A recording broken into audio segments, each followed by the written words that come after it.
Paulo de Tarso, o apóstolo dos gentios, o grande divulgador do Evangelho de Jesus, em sua primeira carta aos Coríntios, capítulo 12, nos traz claras explicações sobre os dons espirituais. E nos diz ele: a manifestação do Espírito é dada a cada um para o que for útil. E os dons espirituais são diversos, diz ele. Temos o dom da palavra da sabedoria, o dom da ciência, da fé, os dons de curar, da operação de maravilhas, da profecia, ou de discernir os espíritos. Mas um só e o mesmo Senhor opera todas as coisas, repartindo particularmente a cada um como lhe apraz, conforme a sua vontade. E o apóstolo Paulo deixa bem claro que os diversos tipos de dons espirituais são dádivas de Deus para nós, que devem ser usadas para o bem, para um fim útil. E assim também o Espiritismo hoje, revivendo o cristianismo dos primeiros tempos e nos descortinando a realidade espiritual que nos cerca, nos esclarece que todos nós sentimos, num grau qualquer, a influência do mundo espiritual, podendo-se dizer assim que todos nós somos, mais ou menos, médiums, variando ao infinito e de pessoa para pessoa o grau e o tipo dessa capacidade de estabelecer contato com o mundo espiritual. Assim, o dom da mediunidade é um dom inerente aos seres humanos, mas a mediunidade com Jesus é essa que nos mobiliza na obra do bem, conforme as possibilidades de cada um, seja em que grau for. E é justamente sobre essa conduta frente a essas concessões que recebemos de Deus que nós vamos estudar esse mês no capítulo 26, Dai gratuitamente o que gratuitamente recebestes. Hoje, especificamente, o dom de curar. Na passagem do Evangelho de Mateus, lá no capítulo 10, versículo 8, Jesus anuncia então aos seus discípulos a missão que eles teriam a cumprir quando saíssem a divulgar a Boa Nova. E lhes recomenda, dentre muitas coisas, o seguinte: restituir a saúde aos doentes, ressuscitai os mortos, expulsai os demônios, mas tudo isso sob a seguinte condição: dai gratuitamente o que gratuitamente haveis recebido. E Jesus exemplificou, não só ele disse, não só ele recomendou, mas ele exemplificou todos os seus ensinamentos. E durante o tempo em que conviveram aqui com Jesus, os discípulos muito aprenderam e também testemunharam com ele. E dentre tantos exemplos que Jesus nos deixou, nós citaremos alguns para ilustrar, e todos eles foram tratados por Allan Kardec em A Gênese, especificamente no capítulo 15, e é uma obra de leitura muito importante para todos nós.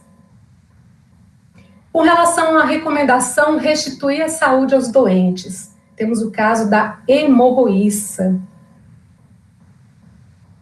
Uma mulher que há 12 anos sofria de uma hemorragia ouviu falar de Jesus.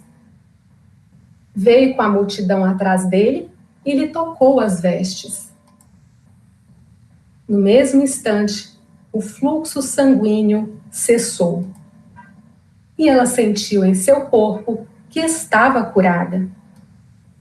Disse-lhe Jesus: minha filha, tua fé te salvou.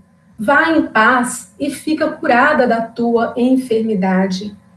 O fenômeno aparentemente sobrenatural, até porque não houve sequer imposição das mãos de Jesus sobre a enferma, se deu por meio da irradiação fluídica que emanava do Espírito puro de Jesus.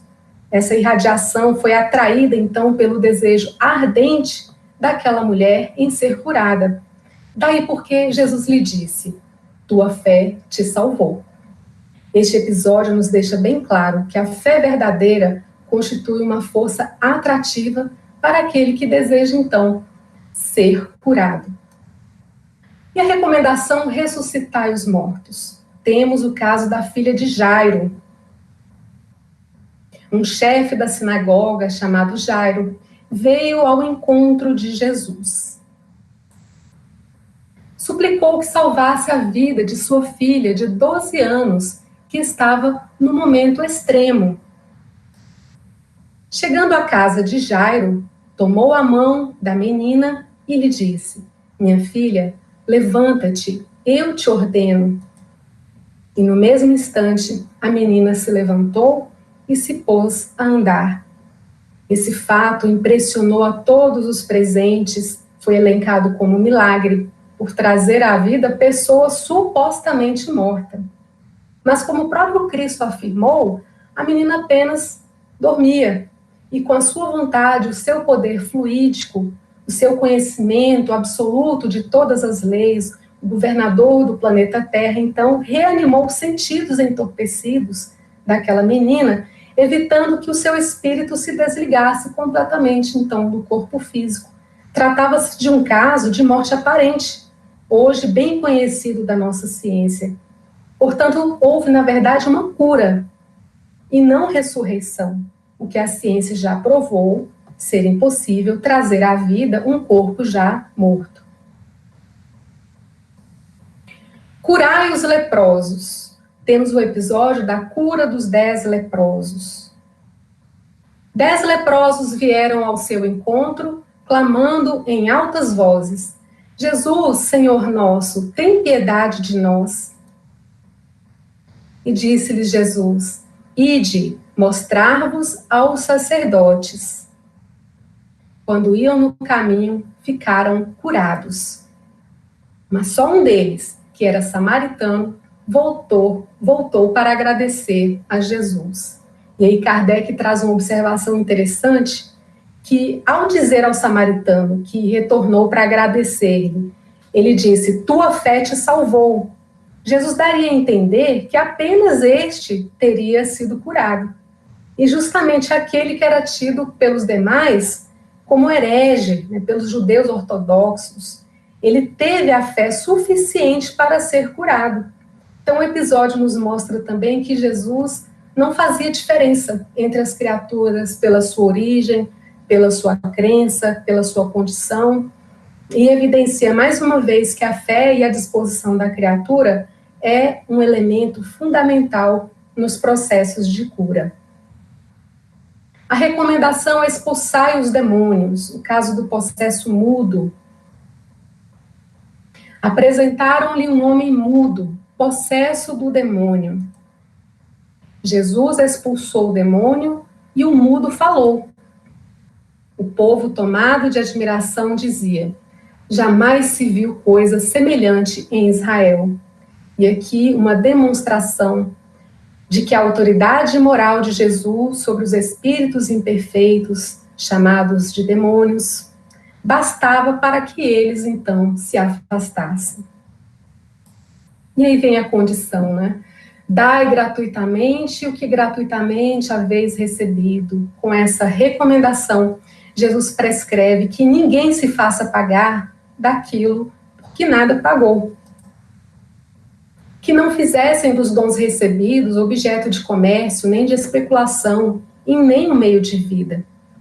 Pelos seus exemplos, nós vemos que na sua perfeita abnegação, Jesus nos deu mostras do que é capaz a vontade firme no bem desinteressado, submisso à vontade de Deus e que levam à prática da verdadeira caridade.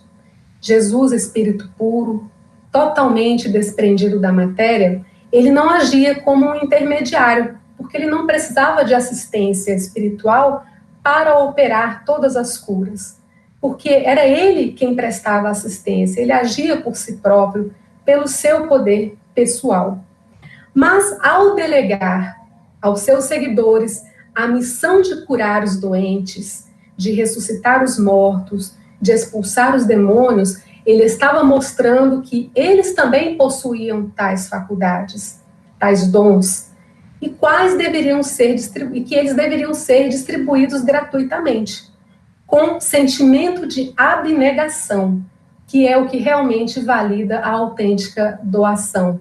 Que essa doação, então, qualificada, os fluidos curadores se qualificam por esse desprendimento, por esse sentimento, e dá, então, os bons resultados. E é justamente o que atrai a assistência dos bons espíritos. E foi com esse sentimento que os discípulos seguiram as recomendações de Jesus, nele aurindo as energias para realizar as curas físicas, psíquicas, morais, que visavam principalmente libertar as consciências, né, divulgando a Boa Nova, esses atos que nós podemos ver lá no livro do Evangelho, Atos dos Apóstolos. Mas, e os dons recebidos quanto a nós hoje, né, atuais discípulos do cristianismo? Como nos lembra Emmanuel, nós não podemos esperar operar os mesmos resultados tão sublimes quanto esses que acabamos de ver, de relembrar, obtidos por Jesus e depois também pelos seus discípulos. Até porque essas grandes manifestações, elas tinham a sua razão de ser naquela época, em que eram necessárias grandes demonstrações para chamar a atenção das pessoas incrédulas. Mas e hoje? O que significa curar os doentes? Levando a um sentido mais profundo, essa recomendação de curar os enfermos, o Espiritismo hoje nos mostra que para que seja restituída a saúde de alguém, torna-se necessária uma radical transformação moral, porque é do espírito que procedem todas as manifestações orgânicas, emocionais e psíquicas. Então, nós precisamos buscar o reajuste com as leis divinas, nos harmonizarmos com as leis divinas. Mas nós devemos, sim, buscar a cura, buscar a saúde, através dos tratamentos médicos convencionais, também aqueles oferecidos pelas casas espíritas, a fluidoterapia, como passe magnético, a água fluidificada, pelo trabalho em conjunto dos médiuns trabalhadores voluntários, sob a assistência dos bons espíritos. Mas nós também não podemos esquecer das possibilidades que a providência divina nos coloca à disposição para o nosso reajuste integral. E isso, às vezes, passa pela experiência da doença física. Daí porque nem sempre a cura vai ser possível. Mas o alívio, esse sim, será sempre possível, inclusive no seu aspecto moral, dando-nos mais paciência, mais resignação, fortalecendo a nossa fé no futuro. E o que seria hoje o dom de ressuscitar os mortos? Como nós podemos compreender mais profundamente essa recomendação do Mestre? Refere-se à possibilidade de despertar aqueles que se cadaverizam no erro, a expressão da mentora Joana de Ângeles. Nós podemos levar a esperança àqueles que perderam contato com a vida, que estão vivos, mas mortos moralmente, mergulhados na tristeza, na ignorância, na criminalidade. Então, nós podemos auxiliar pela prece, cujo poder magnético nós sabemos que alcança sempre o seu destinatário, pelo concurso dos bons espíritos, sempre prontos a nos socorrer. E também, através de uma palavra edificante, de uma conversa amiga, nós podemos sempre auxiliar os nossos irmãos, podemos ser médiuns do bem, da esperança. E todos nós também devemos ficar atentos com a nossa atitude mental, diante da vida, de todos os sofrimentos pelos quais nós passamos, evitando a decomposição moral, como nos alerta a Joana de Ângeles. O dom de expulsar os demônios. O Espiritismo atualmente nos esclarece que a ação persistente de um espírito que ainda insiste no mal sobre alguém apenas se dá pela imperfeição moral do assediado. Daí a necessidade de melhoramento moral, tanto do obsessor quanto do obsediado, pela evangelização, além do tratamento fluídico, pelo passe, pela água fluidificada, que ajudam a desvencilhar os maus fluidos. E aqui, mais uma vez, a prece é recurso fundamental, por meio da qual nós sintonizamos com espíritos superiores que vêm ao nosso socorro. E os médiuns atualmente nas casas espíritas, pelos trabalhos de desobsessão, eles fazem o trabalho da formiguinha, como já dito aqui na nossa casa certa vez, e foi uma boa comparação, porque nós não temos a mesma autoridade moral de Jesus, mas nós podemos sim unir nossas forças, trabalhar coletivamente. E mesmo nesse trabalho de formiguinha, a nossa contribuição apenas será eficiente se buscarmos viver em harmonia, em equilíbrio espiritual, em renovação íntima constante de nós mesmos, em estudo constante também da doutrina, porque só assim seremos capazes de influenciar os nossos irmãos ainda em sofrimento. Portanto, Jesus e os apóstolos nada cobravam pelas curas que realizavam, mesmo sendo pobres. E todos eles trabalhavam, porque não desejavam ser um peso para a sociedade e também não exploravam o sentimento daqueles que os amavam. Jamais se aproveitaram, então, da confiança de ninguém para explorar. E a ordem do Cristo a todos nós é de que exercitemos, utilizemos, usemos os dons recebidos, mas gratuitamente, sem esperar retribuição de qualquer espécie, nem mesmo reconhecimento e elogio, que também é uma forma de cobrança. E para nossas reflexões finais, o pensamento de Joana de Ângeles, na mensagem A Gratuidade do Bem, na obra Jesus e o Evangelho à Luz da Psicologia Profunda, nos diz a mentora: quem realmente se dedica ao bem e o faz com gratuidade, experimenta incomparável júbilo, que se expressa mediante a felicidade de poder doar ao invés de receber, ajudar antes que ser beneficiado, tornando-se fonte de luz, desde que o façam, cada um dando gratuitamente o que gratuitamente haja recebido. Que Deus nos abençoe hoje e sempre.